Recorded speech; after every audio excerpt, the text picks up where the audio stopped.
கொஞ்ச நாளைக்கு முன்னாடி ஒரு வீடியோ போட்டிருப்போம். அந்த வீடியோல பாத்தீங்கன்னா கார்ல கிளட்ச் பெடல் பக்கத்துல கால் வைக்கிற இடத்துல இருந்து தண்ணி வந்து சொட்டிக்கிட்டே இருக்கு அப்படின்னு வீடியோ போட்டிருப்போம். அது பாத்தீங்கன்னா ஏசி டக்டோட பாட்டம் ட்ரேல இருந்து சுட்டுது. அதுக்கு ரீசன் என்ன பாத்தீங்கன்னா எவாபரேட்டர் காயில்ல இந்த மாதிரி மண்ணு தங்கி இருக்கிறது தான் வந்து காரணம். அதனால பாத்தீங்கன்னா இந்த வண்டியில டேஷ்போர்டு ஃபுல்லா ரிமூவ் பண்ண வேண்டியது. Dashboard, door, AC duct, evaporator coil இந்த மாதிரி மொத்தமா பிரிச்சு போட்டோம். அதனால அந்த வீடியோ பார்த்துட்டு ஒரு சில பேர் வந்து கமெண்ட் பண்ணிருக்காங்க, எனக்கு என்னமோ நீ மெக்கானிக்னே தெரியல, என் வண்டியிலயும் இதே மாதிரி ஒரு பிரச்சனை தான் வந்துச்சு, ஜஸ்ட் 10 நிமிஷத்துல அதை சரி பண்ணி கொடுத்துட்டாங்க, அதுக்கு நான் வெறும் 100 ரூபா தான் பே பண்ணேன், ஆனா நீ என்னடானா இந்த மாதிரி எல்லாத்தையும் பிரிச்சு போட்ட, வெறும் டக் லைன் மட்டும் செக் பண்ணா போதும், நீ தேவையில்லாத வேலை பார்த்துன்னு சொல்லிருக்காங்க. இன்னொருத்தர் வந்து வெல்டன், நீங்க வந்து வயிற்று வலி அப்படின்னு வந்த ஒரு கஸ்டமருக்கு ஓப்பன் ஹார்ட் சர்ஜரியை சக்சஸ்ஃபுல்லா பண்ணி முடிச்சிட்டீங்க அப்படின்னு சொல்லிருக்காரு. நல்ல கஸ்டமர் போல நல்லா பணத்தை கறந்துட்டீங்க அப்படின்னு சொல்லிருக்கு. அது மட்டும் இல்லாம பேஷண்ட் வந்து செத்துட்டாரு, ஆனா ஆபரேஷன் சக்சஸ்ஃபுல்லா பண்ணி முடிச்சிட்டீங்க அப்படின்ற. இன்னொருத்தர் என்ன சொல்றாருன்னா, 10 ரூபாய் எம்சில்ல முடிக்க வேண்டிய வேலை நீ 10,000 ரூபாய்க்கு இழுத்து விட்ட, இது நீ தாண்டா மெக்கானிக்கு, உன்னை வச்சுதான்டா வண்டி ரெடி பண்ணணும்னு போட்டிருக்காரு.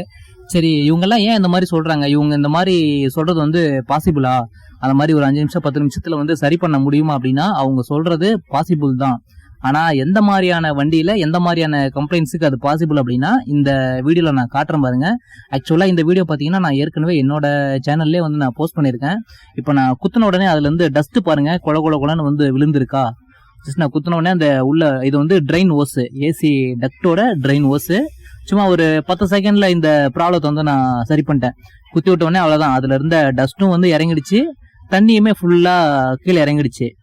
இந்த மாதிரி ஒரு சும்மா ஒரு 5 நிமிஷம் 10 நிமிஷத்துல டக்குன்னு இந்த வேலையை முடிச்சிடலாம். நானுமே இந்த மாதிரி நிறைய வண்டிங்களுக்கு பண்ணி கொடுத்துருக்கேன். இதுக்கு முன்னாடி நானுமே ஒரு 4-5 வண்டிகளுக்கு இந்த மாதிரி ஏசி கம்ப்ளைண்ட்டுக்கு நான் பண்ணி கொடுத்துருக்கேன்.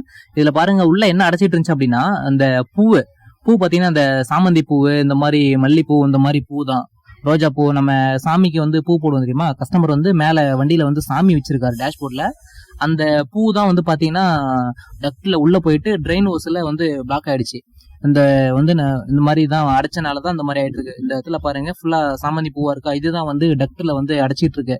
ஆனா நான் வந்து இப்போ ஒரு கம்ப்ளைண்ட் ஒண்ணு பார்த்தேன் தெரியுமா, அந்த வண்டியில எவாபரேட்டர் காயில்ல அந்த ட்ரெயின் ஹோஸ்ல எந்த ஒரு பிளாக்கேஜுமே கிடையாது. இந்த தண்ணி கலெக்ட் ஆகிற ட்ரே இதுல பாருங்க அந்த கார்னர்ல சின்னதா ஒரு டஸ்ட் படிஞ்ச மாதிரி இருக்கா, இங்க மட்டும்தான் இதுவே தவிர மத்தபடி அந்த ட்ரே பாருங்க செம்ம ஃப்ரெஷ்ஷா இருக்கு, அதுக்குள்ள கொஞ்சம் கூட டஸ்டே கிடையாது.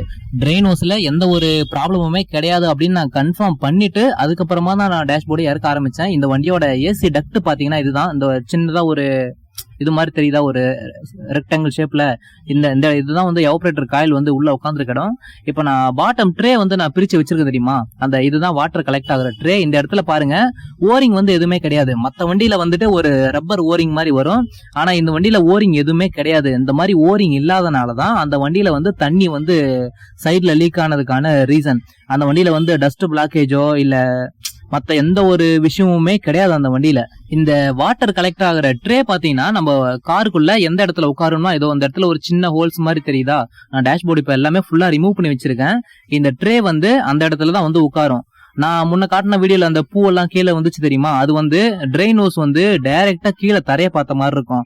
ஆனா இது வந்து இப்படி ஸ்ட்ரெயிட்டா இருக்கும், வண்டிக்கு முன்பக்கமா பார்த்த மாதிரி இருக்கும். இதுல நீங்க இப்போ வந்து எல்லாரும் சொல்றாங்க தெரியுமா, நீங்க வந்து சும்மா ஒரு கம்பி வச்சு குத்தி இந்த மாதிரி பண்றீங்க அப்படின்னாலும், இதோ இப்ப பாருங்க உள்ள அந்த டஸ்ட் அடைச்சிட்டு இருந்துச்சு அப்படின்னாலுமே, இப்ப நான் உள்ள கம்பி விட்டு குத்துன அப்படின்னா இங்கதான் வந்து இடிக்கும். ஆனா எனக்கு ப்ராப்ளம் ஆனது ரைட் சைட்ல கிளட்சி பெடல் எங்க இருக்கு, இந்த ட்ரெயின் ஹோஸ் எங்க இருக்கு பாருங்க, அப்படியே டைரக்ட் ஆப்போசிட்ல இருக்கு. இப்போ நான் வந்து அந்த ஹோல்ஸ் வழியா நான் கம்ப்ரஸ்ட் ஏர் வச்சு அடிக்கிறேன், இல்ல குச்சி வச்சு குத்துறேன், இல்ல கம்பி வச்சு குத்துறேன் அப்படின்னாலும் அந்த இது திரும்ப இப்ப உள் பக்கமா வந்துட்டு திரும்பவும் நாளைக்கு வடிஞ்சு கீழே வர்றதுக்கு தான் போகுமே தவிர அந்த டக்ட் விட்டு அந்த மண்ணை டஸ்ட கம்ப்ளீட்டா என்னால வெளியே எடுக்க முடியுமா அப்படின்னா கிடையாது, டவுட் தான். நம்ம சும்மா ஏனோ தானோ நாளைக்கு வேலை பார்த்து கொடுத்து திரும்ப லீக் ஆச்சு அப்படின்னா, இங்க பாருங்க தண்ணி லீக் ஆச்சுன்னா பக்கத்துல ஏர் பேக் கம்ப்யூட்டர் இருக்கு. அது மட்டும் இல்லாம ஃப்ளோர்ல உள்ள பாருங்க கஸ்டமர் வந்து செட்டுக்கு வந்து ஆம்பிளிஃபையர் எல்லாம் போட்டு வச்சிருக்காங்க. இவரு கஸ்டமர் வைக்கிறாரோ இல்லையோ வண்டியில இன்பில்டாவே நிறைய கம்ப்யூட்டர்ஸ் வந்து தரையில ஃப்ளோர்ல தான் வச்சிருப்பாங்க. அந்த மாதிரி தண்ணி லீக் ஆயிட்டு வந்துச்சு அப்படின்னா நாளைக்கு அந்த கம்ப்யூட்டர்ஸ் எல்லாமே அஃபெக்ட் ஆச்சு, அது ஃபெயிலியர் ஆயிடுச்சு அப்படின்னா நாளைக்கு யார் நம்ம பொறுப்பு ஏத்துக்கிறது? நம்ம நீ வேலை பார்த்து கொடுத்ததுதான் சரியில்லைன்னு சொல்லிட்டு நாளைக்கு நம்ம மேலதான் வந்து தப்பு வரும். இந்த வாட்டர் கலெக்ட் ஆகுற ட்ரேல வந்து பாத்தீங்கன்னா ரப்பர் ஓரிங் எதுவுமே இல்லாதனால நாளைக்கு நம்ம சரி பண்ணி கொடுத்தாலும் கம்ப்ளைண்ட் வந்து திரும்ப திரும்ப நாளைக்கு வரும். அதனால நம்ம வந்து அதுல கொஞ்சமா பேஸ்ட் போட்டு லாக் பண்ணி கொடுத்தோம் அப்படின்னா தான் நமக்கு திரும்ப ஃபியூச்சர்ல கம்ப்ளைண்ட் வராது. ஒன்னு இது நம்ம ஓரிங் போட்டு கொடுக்கணும், இல்ல நம்ம பேஸ்ட் போட்டு கொடுக்கணும். இப்ப நான் ரிமூவ் பண்ண வச்சு நான் இப்ப பேஸ்ட் போட்டு ப்ராப்பரா லாக் பண்ணி கொடுப்பேன், எனக்கு ஃபியூச்சர்ல இது போல கம்ப்ளைண்ட் வந்து திரும்ப வராது. ஆனா அந்த மண்ணை மட்டும் நான் இப்ப கிளீன் பண்ணி கொடுத்துறேன்னா ஃபியூச்சர்ல கம்ப்ளைண்ட் வராதுன்னு எப்படி சொல்ல முடியும்? இந்த வண்டியில ஆக்சுவலா என்ன கம்ப்ளைண்ட் அப்படின்னு சொல்லி நம்மளுக்குமே தெரியாது. இந்த பாருங்க, நமக்கு இப்ப எவாபரேட்டர் காயில் வந்து வண்டியில டக்ட் அசம்பிள் பண்ண பொசிஷன்ல இருக்கா, நம்ம வெளியில இருந்து இப்ப நம்ம செக் பண்ணோம் அப்படின்னா அந்த ஏசி ஃபில்டரோட சின்ன கேப் வழியா நம்ம இந்த மாதிரி செக் பண்ணுவோம். இந்த மாதிரி செக் பண்ணும்போது இப்ப காயிலோட ஆப்போசிட் எண்டு இருக்குல்ல, இங்க இருந்து என்னால பார்க்க முடியுதா பாருங்க. இப்ப நான் வீடியோ எடுத்துட்டு இருக்காது லெஃப்ட் சைட்ல இருந்து எடுத்துட்டு இருக்கேன், ஆனா தண்ணி ஊத்துறது டிரைவர் சைடு. இப்போ இங்க இருந்து பார்த்தா அங்க என்ன தெரியுதுன்னு பாருங்க. ஆக்சுவலா இந்த வண்டி வந்து நல்லா இருக்க வண்டியிலேயே அந்த ரைட் சைடு கார்னர்ல பாருங்க சின்னதா மண்ணு வந்து படிஞ்ச மாதிரி கொஞ்சம் கரையா தெரியுதா? இப்போ இந்த வண்டியில வந்து தண்ணி சுட்டுச்சா அப்படின்னா கிடையாது. எல்லா வண்டியிலயும் இந்த மாதிரிதான் இருக்கும். ஆனா அந்த வண்டியில கம்ப்ளைண்ட் வர்றது காரணம் அந்த கார்னர்ல கொஞ்சமா தேங்கி இருந்த மண்ணு தான். அது நம்மளால வெளியில இருந்து கன்ஃபார்ம் பண்ணவே முடியாது. அதை ரிமூவ் பண்ண பிறகுதான் நமக்கே வந்து அந்த கம்ப்ளைண்ட் தெரிஞ்சுது. ஏசி ட்ரெயின் ஓஸ்லயும் தண்ணி நல்லபடியா தான் சொட்டுது, எவாபரேட்டர் காயிலையும் இது போல நல்லா தான் இருக்கு, எந்த ஒரு அப்நார்மலும் தெரியல அப்படின்னு சொல்லிட்டு தான் நம்ம ஏசி டக்டை வந்து ரிமூவ் பண்ணது. ஏசி டக்டை ரிமூவ் பண்ணோம்னா அந்த டோரு, டேஷ்போர்டு, கவுல் பேனல் எல்லாமே ரிமூவ் பண்ணி தான் ஆகணும் கம்பல்சரி. அப்பதான் நம்ம ஃப்ரீயா வெளியே எடுக்க முடியும். அதுக்காக தான் நம்ம இவ்வளவு வேலை பார்த்தது. இதனாலதான் வந்துட்டு கஸ்டமர் வந்து இந்த மாதிரி ஏன் இவ்வளோ ஒரு விஷயத்த வந்து பிரிச்ச அப்படின்னு சொல்லி கேட்குறாங்க. நான் அதை பிரிச்சதுக்கான ரீசன் வந்து இதுதான். அது ஏன்னா பிரிச்ச பிறகுதான் நமக்கே தெரிஞ்சுது இதனாலதான் வந்துட்டு தண்ணி அந்த இடத்துல சுட்டுதுன்னு சொல்லி. நம்ம கஸ்டமர் வந்து எனக்கு இல்ல இவ்வளோலாம் பே பண்ண முடியாது, எனக்கு சிம்பிளா ஏதாவது பண்ணி கொடுங்க. அவர் சொன்னார் பாருங்க 5 ரூபாய் எம்சில முடிச்சுக்கலாம் அப்படின்னு சொல்லி. எம்சில் போட்டு நம்ம முடிச்சு கொடுத்துருக்கலாம். ஆனா கஸ்டமர் என்ன கேட்கறாரு, எனக்கு ஃபியூச்சர்ல திரும்ப கம்ப்ளைண்ட் வரக்கூடாது, வண்டி நல்லபடியா இருக்கணும். அவர் என்ன கேட்கிறாரோ அதை தான் நம்ம செஞ்சு கொடுக்க முடியும். நான் வந்து என்னோட இஷ்டத்துக்கு வேலை பார்க்கறதுக்கு அது என் வண்டி கிடையாது, கஸ்டமருடைய வண்டி. இப்போ ஒரு 10 செகண்டுக்கு முன்னாடி இந்த வீடியோல பார்த்துருப்பீங்க, ஃப்ளோர் ஃபுல்லா தண்ணி ஆயிடுச்சு. காரணம் இந்த மாதிரி தண்ணி வந்து தேங்குறனால. சப்போஸ் நான் என் இஷ்டத்துக்கு வேலை பார்த்து சும்மா 5 நிமிஷத்துல 10 நிமிஷத்துல வேலையை முடிக்கிறேன், 100 ரூபாய் செலவு நான் கம்மி பண்றேன் அப்படின்னு சொல்லி நான் என் இஷ்டத்துக்கு வேலை பார்த்து கஸ்டமருக்கு நாளைக்கு திரும்ப ப்ராப்ளம் சொல்லி வந்தா நான் அவருக்கு என்ன பதில் சொல்லுவேன்? அந்த எனக்கு வந்து அதுக்கான ரைட்ஸ் கிடையாது. கஸ்டமர் என்ன கேட்கிறாரோ அவரோட டிமாண்டை தான் நான் வந்து செஞ்சு கொடுக்க முடியும்.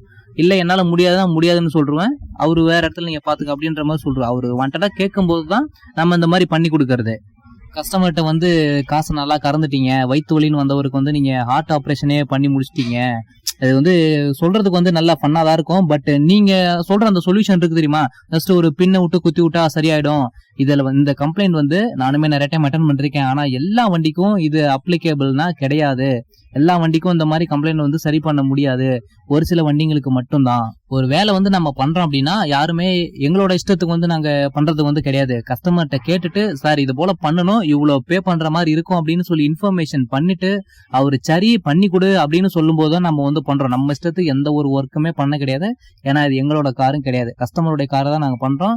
அவரு சொல்றதை வச்சுதான் நம்ம பண்ணி கொடுப்போம். ஏன்னா பே பண்றவர்கிட்ட நாங்க வந்து ப்ராப்பரா எக்ஸ்பிளைன் பண்ணி தான் நாங்க சொல்லுவோமே, சார் இந்த மாதிரி கம்ப்ளைண்ட் இருக்கு, இதெல்லாம் பண்ண போறோம், அதுக்காக இவ்வளவு வந்து நீங்க பே பண்ற மாதிரி இருக்கும் அப்படின்னு சொல்லிதான் நம்ம பண்றோம். எதுவும் சும்மா பொய் சொல்லி பண்றது இல்ல. இவ்வளவு பொருளையும் கழட்டுறதுக்கான ரீசன் இதுதான். மத்தபடி காசை கறக்கிறது அதெல்லாம் ஒண்ணும் கிடையாதுங்க. ஏற்கனவே இருக்கிற வேலையவே செய்ய முடியல, இதுல நல்லா இருக்க வண்டி ஏன் எடுத்து போட்டு நம்ம இந்த மாதிரி தலையில கட்டி நம்ம அலைய போறோம் சொல்லுங்க.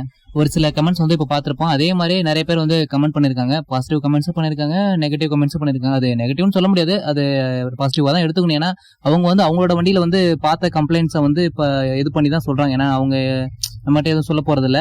அந்த மாதிரி இன்னும் நிறைய கமெண்ட்ஸும் பண்ணிருக்காங்க, அதையும் பார்க்கலாம் வாங்க. என் வண்டியில இது போல தண்ணி வந்து லீக் ஆயிட்டு கோ டிரைவர் சைடு ஃபுல்லாவே ரஸ்ட் ஆக ஆரம்பிச்சிருச்சு. ஃப்ளோர்ல ரஸ்ட் வந்து எல்லா இடத்துக்கும் ஸ்ப்ரெட் ஆக ஆரம்பிச்சிருச்சு. இதனால என் வண்டியே விற்கிற மாதிரி ஆயிடுச்சு அப்படின்னு சொல்லிருக்காரு.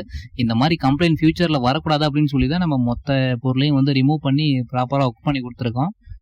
டேஷ்போர்டை மட்டும் ரிமூவ் பண்ண வேண்டியதானா, எதுக்கு வந்து மொத்த பீமும் கழட்டுன அப்படின்னு சொல்லி கேட்கறாங்க. ஐயா, மொத்த பீமும் கழட்டாம அதுல வேலை பார்க்க முடியாது, அந்த ட்ரேவை வந்து கழட்டவே முடியாது. என்னோட அல்ட்ராஸ்லயும் சேம் இஷ்யூ தான், 5 நிமிஷத்துலயே டயக்னோஸ் பண்ணி முடிச்சிட்டாங்க. மேஜரா எந்த ஒரு பார்ட்ஸ் மாதிரி ரிமூவ் பண்ணல. அதான் ஏற்கனவே சொல்லிட்டேன், நம்ம வீடியோலயுமே காட்டிருப்போம், சும்மா குத்தி விட்டோன்னே போயிட்டு இருக்கோம், அந்த மாதிரி கம்ப்ளைண்ட் தான் பண்ணிருப்பாங்க. டேஷ்போர்ட்லாம் இறக்க தேவையில்ல. அந்த வாட்டரோட பைப் லைன்ல வந்து சின்னதா டேக் மட்டும் வச்சு குத்தி விட்டோம்னா போதும், தண்ணி வந்து நல்லா ஃப்ளோவா இறங்கிடும். கூலிங் காயில் கிளீன் பண்ணும் அப்படின்னா மட்டும் அதை இறக்கணும் அப்படின்னு சொல்லிப்பாங்க. ஆனா நம்ம அந்த ட்ரே வந்து வீடியோல காட்டிருப்போம், பார்த்துருந்தீங்கன்னா தெரியும். அதுல பிளாக்கேஜ் பெருசா எதுவும் இல்லை, எதுவும் ஒர்க் ஆகாது.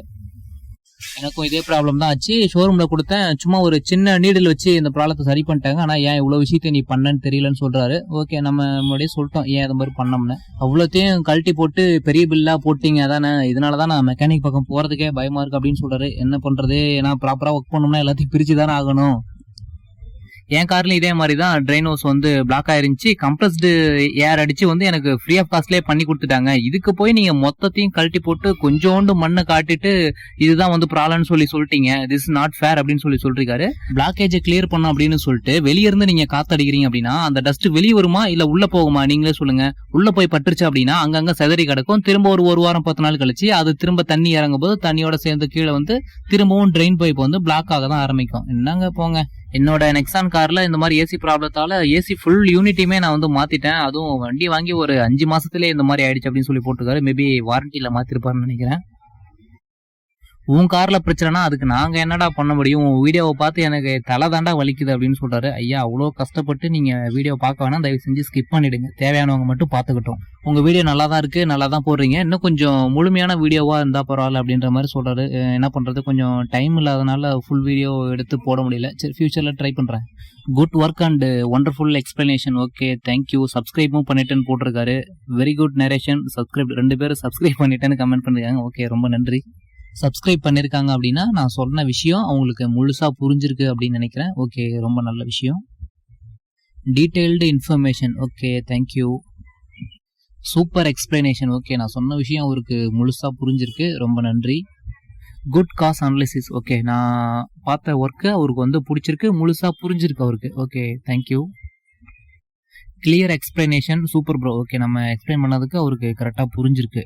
அவ்வளோதாங்க, வீடியோ முடிஞ்சிச்சு. நிறைய பேர் கமெண்ட் பண்ணியிருந்தீங்க, ஒவ்வொருத்தவங்களுக்கும் தனித்தனியாக ரிப்ளை பண்ண முடியாதனால சரி ஒரே வீடியோவாக பண்ணிடலாம் அப்படின்னு சொல்லிட்டு பண்ணிட்டேன். வீடியோ கொஞ்சம் டியூரேஷன் அதிகமாகிடுச்சு. சரி, ஓகே, இவ்வளோ நேரம் பார்த்ததுக்கு ரொம்ப நன்றி. இந்த வீடியோவில் நான் சொன்னது பேசுனது ஏதாவது உங்களுக்கு புரியல இல்லை ஏதாவது தப்பாக சொல்லிருக்கேன் அப்படின்னா கமெண்ட்டில் சொல்லுங்கள், அதை தெரிஞ்சுக்குவேன், சரி பண்ணிக்குவேன்.